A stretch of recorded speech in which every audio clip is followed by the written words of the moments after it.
You were featured in not one, but two Mystery Science Theater 3000 movies. Yes, I am. Yes, I am. Yes. Yeah. I tell you, I can't say that. That'd be great. Oh, go ahead. All right. They treated me very well on the Mystery Science Theater. One is Soul Taker, and the other is Wolfman, or Invasion of Wolfman, or something like that. Which, thank God, I was dead in the first 15 minutes. So, okay. you know. But I got a nice left-handed compliment with Mystery Theater. And when I came on the screen, one of the little robots says, "There's the lesser-known, more talented of the Estevezes," you know? So, Yeah. you know. Put that in. Absolutely. So, you know, when I'm feeling glum, I just look at that. Yeah.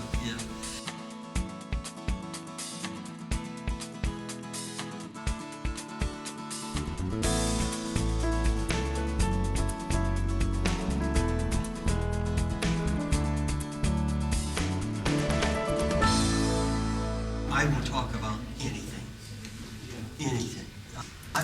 It was funny. I just did 2 months in Ireland, and we played all over Ireland. And the press would call me from the city that I was going to, and then I'd do interviews in there. And I actually got tired of talking about myself. You know, I swear to God, it's like, wow. But it happens. What's the most annoying thing someone's asked you? Who's that guy you look like? Who's that guy you look like? Yeah. So, do we want to get that question out of the way right now? You are the brother of Martin Sheen and the uncle of Charlie and Emilio Estevez. Yes. And yes. do you have the most prolific resume of all of them?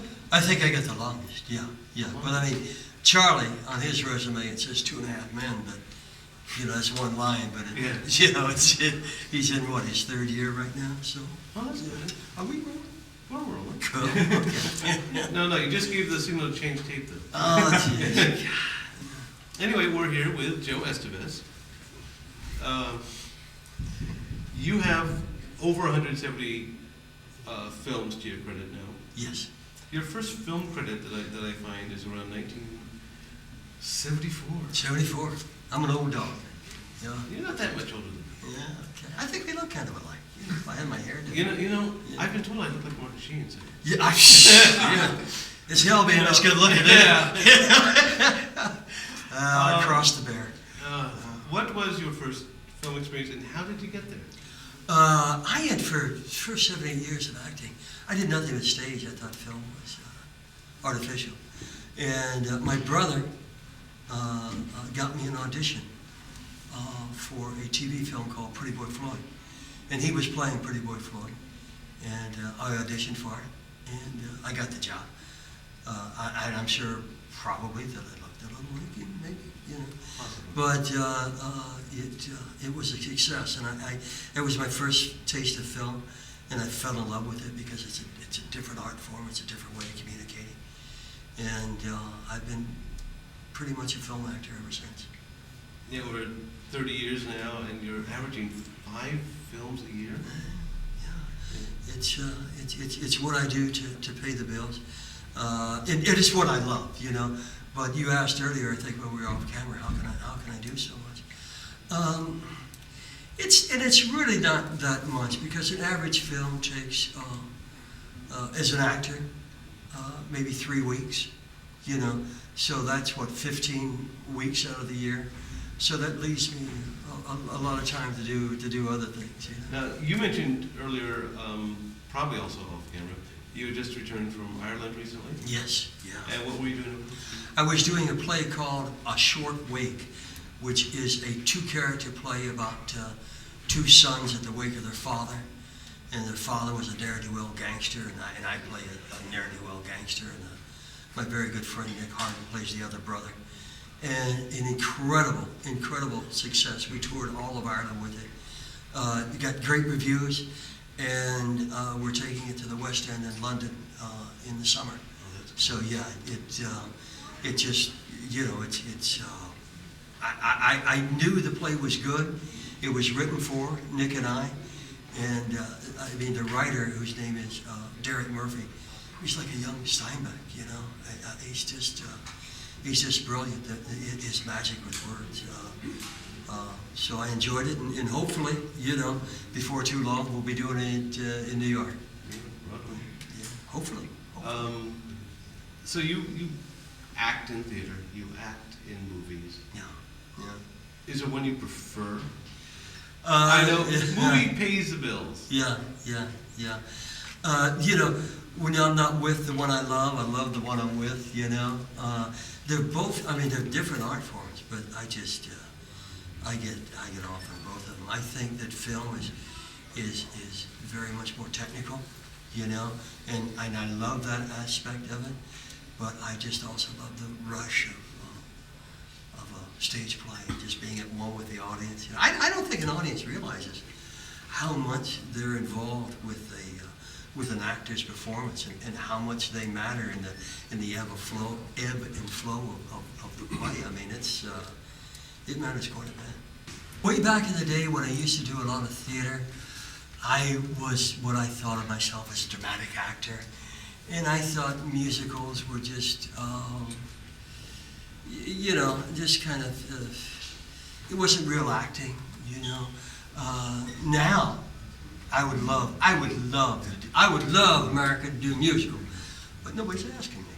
You know? I can see you singing it. Yeah, because I think I got a fairly good voice. I sang, I swear to God, I sang to the cows in Ireland, and they loved me. They loved me, and they loved those solo mio. I think it was the accent. You think it was the accent? You may have something there. Now, probably the best known movie you have actually appeared in, you don't get credit for. I don't get credit for it. Yeah. Which one is it? Apocalypse Now. Sure. Yeah. And what did you do? Well, the voiceover, first of all the voiceover is mine. And when my brother, he had a heart attack while he was shooting the film. He's fine now. And Francis, we call him Francis, asked me. Mr. Coppola. Mr. Coppola asked me if I would come, and I was working with Telly Savalas at the time, and you know, and so I said, well, I'm not going to come as a double, you know, you got to hire me as an actor. So I said, okay, and bought me out of Mr. Savalas' contract, and actually they paid me very well, and so I spent 3 months on Apocalypse Now. And if I may tell a sidebar to this, my car got stolen in L.A. and I was down in the Rampart Division giving a report on it. And the detective is coming down the stairs and he looks at me and he says, "You were in Apocalypse Now." And I said, "Yeah, but you know, you're thinking of my brother." And he said, "No, I know who your brother is, but you were in Apocalypse Now." And I said, "How did you know that?" And he said, "When you're on screen," my brother early on in the filming had cut himself with a bayonet. Okay. And depending on where they were in the shooting, they would open it up or heal it. When I'm on screen, they totally forgot to put this makeup on me. You know? And that's how the detective knew when I was on screen and when it wasn't. Good detective. And he found my car, too. Oh, great. Cool guy, absolutely, yeah. So I'm going to have to rewatch that. Yeah. I was wondering, you know, how can you tell when it's you and when it's your brothers? You know? Yeah. I thought it would just be better acting, you know. I love you, man. I'll buy you lunch later. You know? Oh, yeah. Yeah, Right. yeah. Right. Yeah, he's a good guy, by the way. I love him very much, my brother. Oh, yeah. Marty. Yeah. Yeah. Although, you know, since playing the president for so many years, has he gotten a little complex? You know, he considers himself the acting president. Yeah. And he's, you know, he travels with it in his bathroom. He's got it on his letterhead. I'm serious. Acting president. But yeah. Now, we've talked about a really great, your positive film experience. Is there any film that you've done that if they lost all copies of it and the negative disappeared, you would not be sorry? Oh, she's got, yeah. Beach Babes from Beyond. Beach Babes from Beyond. Yeah, I play Uncle Bud. What do you call he's like an old surfer dude, you know. Yeah. And But I didn't go down on this ship alone. I got Frank Stallone in there with me, Okay. and I got Joey Travolta. Frank Stallone's mom is in it, Okay. We all went down. I think Batman, who's the guy that... Adam West? No, Robin. Who played Robin? Burt Ward. Burt Ward is in it, yeah. We all I've just aged myself. Yeah, thank you, yeah. But in my career was really doing very well. And then I did Beach Babes. Well, I noticed on your IMDb, which is the Internet Movie Database, Yeah. entry that part in the trivia thing is you are featured in not one but 2 Mystery Science Theater 3000 movies. Yes, I am. Yes. Yeah. I tell you, I can't say that. That'd be great. Oh, go ahead. All right. They treated me very well on the Mystery Science Theater. One is Soul Taker and the other is Wolfman or Invasion of Wolfman or something like that. Which, thank God, I was dead in the first 15 minutes. So Okay. But I got a nice left-handed compliment with Misty Theater. And when I came on the screen, one of the little robots says, "There's the lesser-known, more talented of the Estevezes," So, Yeah. you know. Put that in. Down Absolutely. So, when I'm feeling glum, I just look at that one. Yeah. As a matter of fact, my daughter Casey works for Rhino Records, Okay. who owns Mystery Theater. Oh, okay. Yeah, and they're doing a compilation of all of those, and I'm going to host it. So it's That's not great. dead yet. It's No. still out there. Yeah. Still on? Yeah. It was a good show. Now, you've been married how many times? 3. 3. What was the Yeah. longest? 13 years. 13 years. Yeah. I tried. It wasn't your fault. It wasn't my fault. Thank you. Now, besides being an actor, Yeah. you're also a producer and a director. Yes, and I think that just comes with being in the business so long. You just by osmosis, you learn so much about producing, and you learn so much about directing. They say actors are directors rather are actors that have grown up. And I think that you just accumulate so much knowledge, and you see so many times on sets mistakes being repeated time and time again, and it's not your place to tell the director, so is it the train? Yeah. I love it. That you want to take responsibility for yourself. I used to do a theater in Springfield, Ohio, and it was right next to where the train went by, and would freeze. Yeah. Until it went by, and then we'd figure it. Theater on the road. You just wait and just. Yeah. I used to be connected with one right next to the tracks. Oh my God. Yeah.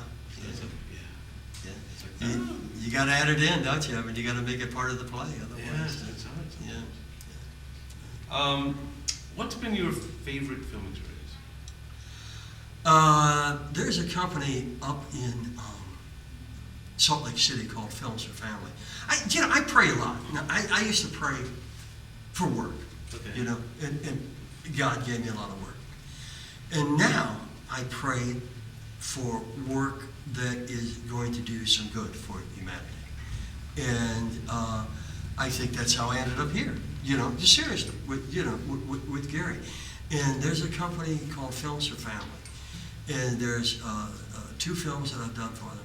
One called Slow Mo, and the other called Jumping for Joy.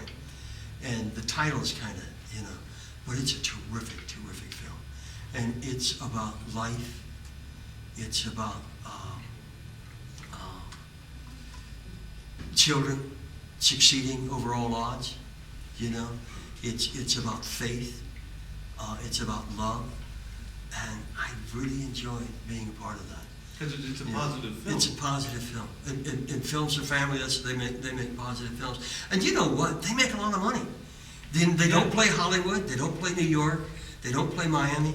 But they play all over the Midwest and all these states that nobody hears about. Montana, and they do very well. Yeah. But they aren't the marquee films in L.A. and it's a shame because I think that America out there really wants this type of film. So, you've directed yourself in a film. Yes, and that we're still doing. It is called Horrorween. And right now, we've stopped production because we're rewriting it a bit, and we're going to shoot it in 3D. Okay.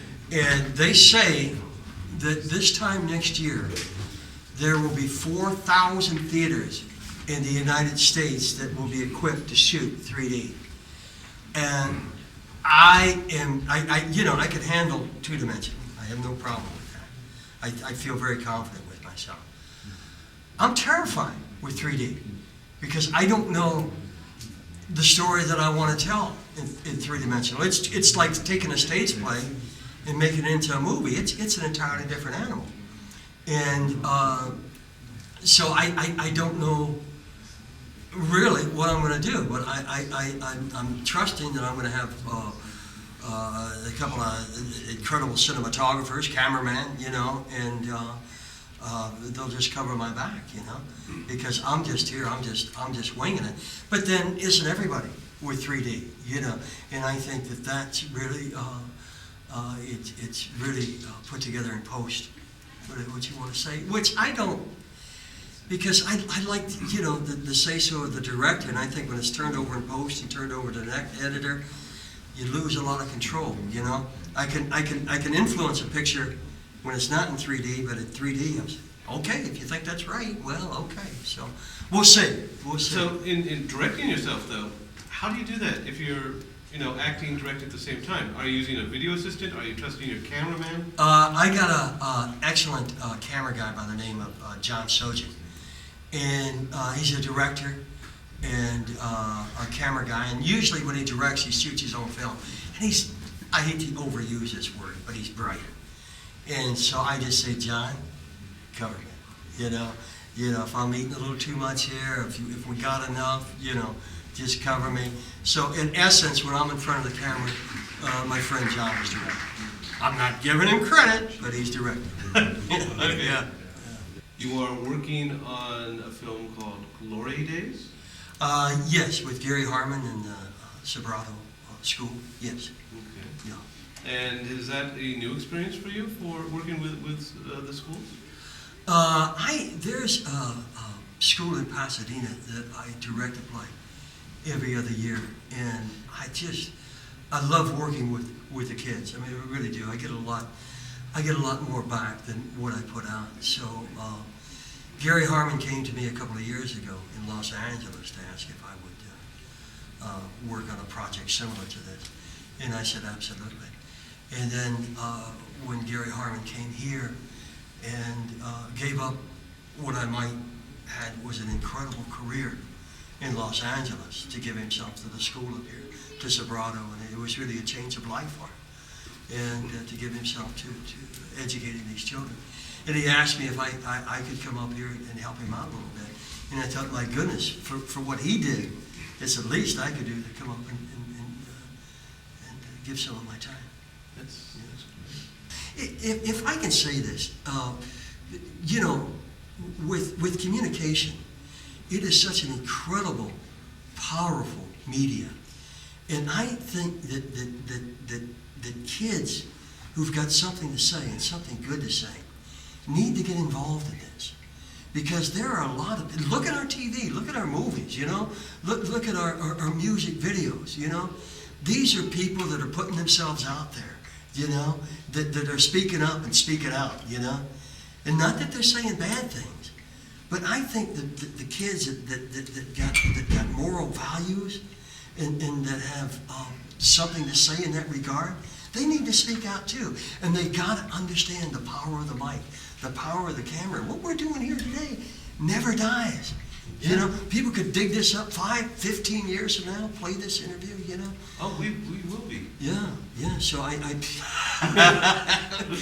but I think that children, I say children, young adults, young ladies and gentlemen, need to understand that and what incredible power they have with this instrument, with this microphone, Anyway. I was doing a workshop yesterday called Recording History, producing an interview. Yeah, Because that's what we're doing. yeah, exactly, exactly. And you gotta let America know that you're there, you know? Yeah. Well, is there one role that nobody has offered you yet to do in any kind of genre that you think, I wish someone would offer me what kind of role? Yeah, and it's too late now. I really wanted to play a baseball player. And I wanted to play it because baseball players and cowboys are kind of like icons of man, Yeah. and they could be bigger than themselves, and they can say things that transcend, regular characters. I did play a couple of baseball coaches, and I got to play a cowboy. But Not a player. Never. I did play a baseball player that was in prison for killing the umpire. Killing the umpire. Yeah. And I love, it's one of my favorite lines. He said, "So you killed the umpire?" And I said, "Oh, it's not like I'm proud of it." But, but I mean, just in the uniform, Yeah. Okay, I saw that. No. No, that wasn't that signal. That was, okay, other camera. Other camera, okay. Other camera signal. Okay, yeah. Little note to myself. Yeah, that's good. Yeah, you're very good, Walter. By the way, you're very easy. You're very casual when you're interviewing. I used to have a show called Hollywood Joe Hollywood, Okay. where I would interview a celebrity, and in 15 minutes I'd go around town, Mm-hmm. just do the sights and sounds of Hollywood. But I like your style, is what I'm saying, and it's not easy what you do. Thank you. Okay. That's right. It's like I do it. Yeah. Well, you do a damn fine job. Thank you. I'll put that on my resume. Absolutely. Under reviews. Estevez says, "Damn Yeah. fine job." Yeah. Well, thank you for being with us. Thank you so much. And, for asking. thank you for being at the Papa Jasper Film Festival. Yeah. And Yeah. I hope to see you again. Let's put our faces together. Twins, right? Can't tell us apart, huh? Okay. Thank you, Walter. That was fun. Thank you so much.